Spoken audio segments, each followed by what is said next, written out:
এই টমেটো সসটা আমি কোনো রকম প্রিজারভেটিভ ছাড়াই বানিয়েছি। তাও এটা কাঁচের বোতলে করে বা কাঁচের জারে করে যদি আপনারা ফ্রিজে ৬ মাসও রেখে দেন, তাও এর মধ্যে কোনো রকম ফাঙ্গাস পড়বে না বা নষ্টও হবে না। আর এই রমজান মাসে আমাদের প্রত্যেকের ঘরেই যেহেতু কম বেশি ভাজাপোড়া খাওয়া হয়, আর এই ভাজাপোড়া বা ফাস্টফুড খাওয়ার জন্য কিন্তু টমেটো সসটা খুবই প্রয়োজন। বিশেষ করে যাদের বাসায় আমার বাসার মতো ছোট ছেলেমেয়ে আছে, এই ছেলেমেয়েরা তো টমেটো সস ছাড়া কোনো রকম ভাজাপোড়া খেতেই চায় না। আসসালামু আলাইকুম। আমি শিল্পীস কুকিং অ্যান্ড ব্লগ থেকে সবাইকে স্বাগত জানাই। কাছে দূরে যে যেখান থেকে আমার ভিডিওটি দেখছেন, আশা করি ভালো আছেন। আলহামদুলিল্লাহ, আমরাও ভালো আছি। বরাবরের মতোই আরও একটি নতুন ভিডিও শেয়ার করতে যাচ্ছি আপনাদের সঙ্গে। আশা করছি আপনাদের ভালো লাগবে। তো ভিডিওর শুরুতেই আমার ছোট মেয়েকে একটু দেখালাম। মানে ওর আজ ভার্সিটি ওরিয়েন্টেশন আছে, তো এই জন্য খুব সকালবেলা রেডি হয়ে ভার্সিটি চলে যাচ্ছে। তো যেহেতু আজকে ওর প্রথম দিন, তাই আর কি আমাকে বলল যে আম্মু আমি রেডি হচ্ছি আর প্রথম দিন ভার্সিটি যাচ্ছি, তুমি একটু আমাকে ভিডিও করো। আর তুমি ভিডিওতে বলে দিও যে আমি আজ ফার্স্ট টাইম ভার্সিটি যাচ্ছি। তো এই জন্যই আসলে ওকে একটু ভিডিও করে নেওয়া। নতুবা আমি দেখা যায় যে ওদেরকে আমার ভিডিওতে আসলে দেখাই না। আপনারা সবাই আমার মেয়ের জন্য দোয়া করবেন যে ও যাতে সুন্দরভাবে সহি সালামতে ওর এই ভার্সিটির জার্নিটা শেষ করতে পারে। আর এই তো এখানে আমি টমেটো সস বানিয়ে নিয়েছি। তো টমেটো সসের জন্য আমি যেটা করেছি, খুবই পাকা টকটকে লাল এরকম টমেটো নিয়েছি। আর টমেটোগুলো কিনে আমি যেদিন কিনেছি সেদিন সাথে সাথেই সস বানাইনি। একদিন রেখে দিয়েছিলাম কিচেনে, যাতে টমেটোগুলো কিচেনে থেকে আরেকটু ভালোভাবে আর কি পাকে। আর এরকম লাল টকটকে টমেটো দিয়ে টমেটো সস বানালে টমেটো সসের কালারটা কিন্তু খুব সুন্দর আসে।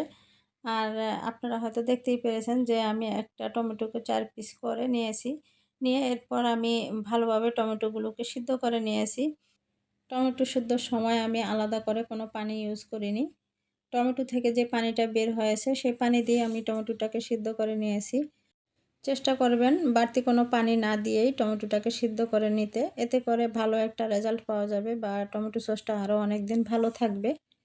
টমেটোগুলোকে আমি সিদ্ধ করে নিয়ে কিছুটা ঠান্ডা করার পরে আমি ব্লেন্ড করে নিয়েছি। ব্লেন্ড করে এইভাবে এই যে একটা স্ট্রেনারের মধ্যে করে নিয়ে ছেঁকে নিয়েছি, যাতে করে বিচি এবং উপরের যে টমেটোর চামড়াটা, পাতলা আবরণটা, এটা যাতে টমেটো সসের মধ্যে না থাকে আর কি। তো এভাবেই আমি স্ট্রেনারে করে ছেঁকে নিয়েছি। এতে করে টমেটো সসের কালার এবং টেক্সচারটা খুব সুন্দর হয়। আপনারা চাইলে টমেটো সিদ্ধর সময় আস্ত রসুন মানে এরকম ২-৪ কোষ আস্ত রসুন এবং শুকনো মরিচ দিতে পারেন। আস্ত শুকনো মরিচ দিতে পারেন। এতে করে টমেটো সসের মধ্যে খুব সুন্দর একটা ফ্লেভার আসবে। তো এই তো আমি সবগুলো টমেটো ছেঁকে নিয়েছি। এবার ছেঁকে নিয়ে আবার ওই হাঁড়িটাতেই বসিয়ে দিলাম আর কি চুলায়। এবার আমি জাল করে নেব। আর আমি একটা একটা করে উপকরণ মেশাবো, সব একসাথে দিয়ে দেব না। একটা একটা করে উপকরণ মেশাবো আর জাল করব। এতে করে অনেকটা সময় ধরে টমেটো সসটা জাল করা হবে। আর এইজন্য টমেটো সসটাও অনেকদিন আর কি ভালো থাকবে। তো আমি প্রথমেই দিয়ে দিচ্ছি চিনি। চিনিটা প্রথমেই দেব এইজন্য যে চিনিটা গলে চিনি থেকে যে পানিটা বের হবে, যাতে আমার এই টমেটো সসটা জাল করতে করতে চিনির যে আলগা পানিটা শুকিয়ে যাবে। চিনিটা দিয়ে কিছুক্ষণ নেড়েচেড়ে এবার আমি দিয়ে দিব স্বাদমতো লবণ। লবণটা পরিমাণে কম দিব, কারণ এরপরে আমি এর মধ্যে আবার কিছুটা বিট লবণ দেব। আর আমি এখানে ৩ কেজি পরিমাণ টমেটো নিয়েছি। ৩ কেজি টমেটোর জন্য আমি চিনি দিয়েছি ১.৫ কাপ পরিমাণ। প্রথমে দিয়েছিলাম ১ কাপ, এরপর দিয়েছি আরও হাফ কাপ পরিমাণ। তো টোটাল ১.৫ কাপ পরিমাণ আর কি চিনি দিয়েছি। আর এখন দিলাম হাফ টেবিল চামচ পরিমাণ লবণ। তো আমি ৩ কাপ টমেটোর জন্য যেই পরিমাণ মশলাগুলো ইউজ করছি, এগুলো একদম পারফেক্ট হয়েছে। এখন দিয়ে দিব আমি ১ টেবিল চামচ পরিমাণ কাশ্মীরি লাল মরিচের গুঁড়া। আর এই কাশ্মীরি লাল মরিচের গুঁড়াটা কিন্তু ঝাল না, এটা জাস্ট কালারটা সুন্দর করবে, এজন্যই ইউজ করা। আপনাদের কাছে যদি না থাকে না দিবেন, এতে করে কোনো সমস্যা নেই। আমি জাস্ট কালারটা যাতে একটু সুন্দর দেখা যায় এই জন্য দিয়েছি। আর আমি এখানে আর কোনো ফুড কালার ইউজ করব না, তাই আমি এখানে কাশ্মীরি লাল মরিচ গুঁড়াটা দিয়েছি। এবার আমি এটাকে এই সসের সাথে খুব ভালোভাবে একটু মিশিয়ে নেব। এটা মেশানো হয়ে গেলে আমি দিয়ে দিব লাল মরিচ গুঁড়ো। তো এই উপকরণগুলো আপনারা চাইলে একবারে দিয়ে দিতে পারেন। আমি ওই যে শুরুতেই বললাম যে আমি ধাপে, ধাপে দিব এবং এই সসটাকে জাল করব। এতে করে অনেকটা সময় এই সসটা চুলার উপরে থাকবে, জাল করা হবে। আর সসটাও অনেকদিন ভালো থাকবে। আর এখন আমি দিয়ে দিচ্ছি ঝালের জন্য মরিচের গুঁড়া। আর এখানে আমি মরিচের গুঁড়াটা 1 টেবিল চামচের চেয়ে কিছুটা কম দিয়েছি। আমার কাছে মনে হয় টমেটো সসটা আর কি ঝাল কিছুটা কম হলেই ভালো লাগে। টক মিষ্টি ঝাল মিলায়া ভালো লাগে। বেশি ঝাল হলে মনে হয় যেন গলা জ্বলে এরকম। এজন্য আমি এখানে মরিচের গুঁড়াটা কম দিয়েছি। আর এখন দিয়ে দিলাম 1/2 চা চামচ পরিমাণ বিট লবণ। আমার কাছে মনে হয় এই বিট লবণটা দিলে আর কি সসের যে টক মিষ্টি ঝালের টেস্টটা ব্যালেন্স হয় আর কি। আর এই তো এখন দিয়ে দিলাম 1 কাপ পরিমাণ ভিনেগার। এই ভিনেগারটা দেওয়ার কারণে সসটা অনেক দিন ভালো থাকবে, অনেকটা আপনার প্রিজারভেটিভের কাজ করবে। তো চেষ্টা করবেন এই ভিনেগারটা অবশ্যই ইউজ করতে। তো এখন আপনারা হয়তো লক্ষ্য করলে বুঝবেন যে আমার টমেটো সসের কালারটা মাশাআল্লাহ কত সুন্দর আসছে। এবার আমি এই টমেটো সসের মধ্যে দিব কর্নফ্লাওয়ার। আর কর্নফ্লাওয়ারটা দেওয়ার জন্য আমি কর্নফ্লাওয়ারটা রেডি করে নিচ্ছি। আর এই কর্নফ্লাওয়ারটা আমি ভিনেগার দিয়েই গুলিয়ে নেব। আমি কোনো রকম পানি ইউজ করব না এই সসের মধ্যে। শুরুতেই বলেছি। তো এই যে আমি 1/2 কাপ পরিমাণ ভিনেগার দিয়ে এই 2 টেবিল চামচ কর্নফ্লাওয়ার গুলিয়ে নিয়ে এখন দিয়ে দিব। আপনারা এই কর্নফ্লাওয়ারটা ভিনেগার দিয়েই রেডি করে নেবেন। কোনো রকম আসলে বাড়তি পানি ইউজ করবেন না। বাড়তি পানি ইউজ করলে কিন্তু টমেটো সসটা বেশিদিন ভালো থাকবে না। এখন আমি এই কর্নফ্লাওয়ারের মিশ্রণটা আস্তে, আস্তে করে টমেটো সসের মধ্যে মিশিয়ে নেব। আর এই পর্যায়ে কিন্তু আমার চুলার আঁচটা একদম আমি কমিয়ে দিয়েছি। একবারে ঢেলে দেব না, তাতে করে কিন্তু কর্নফ্লাওয়ারটা দলা বেঁধে যাবে। অল্প, অল্প করে দিতে থাকবো আর নাড়তে থাকবো।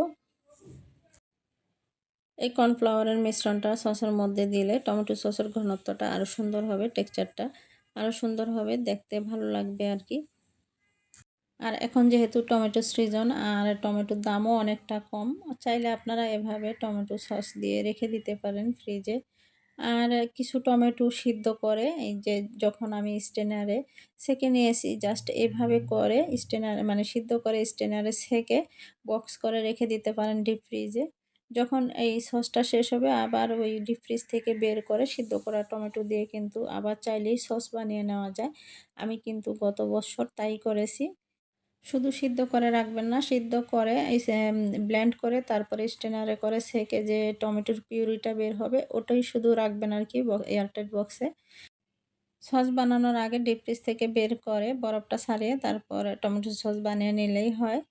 প্রসেসিং একই, জাস্ট একটু সময় বেশি ধরে যে বরফটা বের হবে, বরফটা শুকিয়ে নেবেন আর কি এই। তো ভিডিওর এ পর্যায়ে পুরনো সেই কথাই বলছি। আমার ভিডিওটির কোনো অংশ যদি আপনার ভালো লেগে যায় তাহলে প্লিজ ভিডিওটিতে একটি লাইক দিয়ে দিবেন। আর আপনি যদি আজই আমার চ্যানেলে নতুন হয়ে থাকেন তাহলে চ্যানেলটি সাবস্ক্রাইব করে নিতে পারেন। আর এই ভিডিওটা যদি ফেসবুক থেকে দেখে থাকেন তাহলে পেজটি ফলো দিয়ে রাখতে পারেন। এই কাজটির কোনো একটিও যদি আপনি করে দিয়ে থাকেন তাহলে আপনাকে অসংখ্য ধন্যবাদ। তো এখানে আমি একটা প্লেটে নিয়ে আর কি দেখানোর চেষ্টা করছিলাম যে আমার সসটা কতটা পারফেক্ট হয়েছে। তো যদিও ক্যামেরায় পুরোটা আসেনি, আসলে লক্ষ্য করিনি ওভাবে।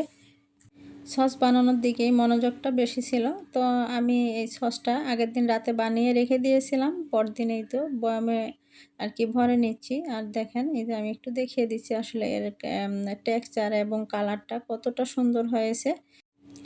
আর আমার এই হোমমেড সসটা দিয়ে আমি আজকে বিকালের একটা নাস্তার রেসিপি আপনাদের সঙ্গে শেয়ার করব। রেসিপিটা যদিও সংক্ষেপে খুব ছোটোখাটোভাবে করেছি, আশা করছি আপনাদের উপকার হবে দেখলে, ভালোও লাগবে। তো এখন আমি এই টমেটো সসগুলো জারের মধ্যে রেখে নর্মাল ফ্রিজেই রেখে দিব। আমি কিন্তু সসগুলো এভাবে নিচে রাখবো না, আমি নর্মাল ফ্রিজে রাখবো। সস আচার যেটাই হোক আমি কিন্তু নর্মাল ফ্রিজে রেখেই ইউজ করি। এতে করে অনেক দিন আর কি ভালো থাকে। সস বা আচারের মধ্যে কোনো রকম ফাঙ্গাস পড়ে না। আর চেষ্টা করবেন বয়মগুলো আগের দিন মানে 2-4 দিন আগে ধুয়ে খুব ভালোভাবে এর পানি শুকিয়ে নিতে, পরিষ্কার জার যাতে হয় আর কি। কোনোভাবে যাতে জারে কোনো রকম পানি না থাকে। ভিডিওটা বেশি বড় হয়ে যাওয়ায় আমি এখান দিয়ে অনেকটা কেটে দিয়েছি আর কি।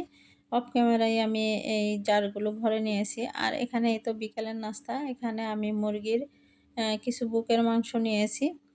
আর এর মধ্যে দিয়ে দিয়েছি হাফ চা চামচ পরিমাণ আদা বাটা, হাফ চা চামচ পরিমাণ রসুন বাটা, আর দিয়েছি হালকা পরিমাণ জিরার গুঁড়া আর গরম মশলার গুঁড়া। দিয়েছি হাফ টেবিল চামচ পরিমাণ সয়া সস আর 1.5 টেবিল চামচ কর্নফ্লাওয়ার দিয়ে খুব ভালোভাবে মাখিয়ে নিয়েছি।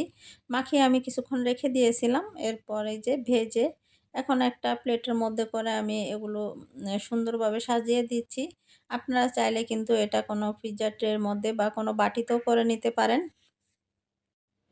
কাঁচের বাটি হলে অবশ্যই সেটা যেন হিট প্রুফ হয়, মানে ওভেন প্রুফ হয়, কিংবা চুলার উপরে দিয়ে যাতে হিট দিলে ফ্রাই প্যানের উপর বসে যাতে চিজটা দিব আমি চিজটা গলে সেরকম যাতে হয় আর মুরগির পিস দেওয়া হয়ে গেছে। এবার আমি দিয়ে দিচ্ছি হোয়াইট সস। আর এই হোয়াইট সসটা আমি বানিয়ে নিয়েছি চুলায়। একটা কড়াইতে কিছুটা বাটার নিয়ে 2 টেবিল চামচ ময়দা দিয়ে কিছুক্ষণ ভেজে এরপর 1 কাপের চেয়ে কিছুটা কম পরিমাণ দুধ দিয়ে আমি আরকি এটা করে নিয়েছি। সাথে দিয়ে দিয়েছি অরিগ্যানো। আর আপনারা যদি চান চিলি ফ্লেক্স দিতে পারেন। আমি চিলি ফ্লেক্স টা দেইনি, আমার কাছে এই মুহূর্তে ছিল না। তো চিলি ফ্লেক্স থাকলে অবশ্যই চিলি ফ্লেক্স দিতাম। দিয়ে এই তো এভাবে নেড়ে চেড়ে তারপরে উঠিয়ে নিয়েছি। আর দিয়েছিলাম 1 টেবিল চামচ পরিমাণ আর চিনি। আর টেস্ট ব্যালেন্সের জন্য একটু হালকা পরিমাণ লবণ দিয়েছিলাম আরকি। তো এই তো আমার হোয়াইট সসটাও দেওয়া হয়ে গেছে। এবার আমি টমেটো সস দিয়ে নিচ্ছি আরকি। আর এই টমেটো সসটার বাটিটা দেখে হয়তো বুঝতে পেরেছেন। এটা আমার সেই ঘরে বানানো টমেটো সস। তো বাটিতে যে টমেটো সসটুকু রেখেছিলাম ওইটুকু এই তো খাওয়া শেষ হয়ে গেছে অলরেডি।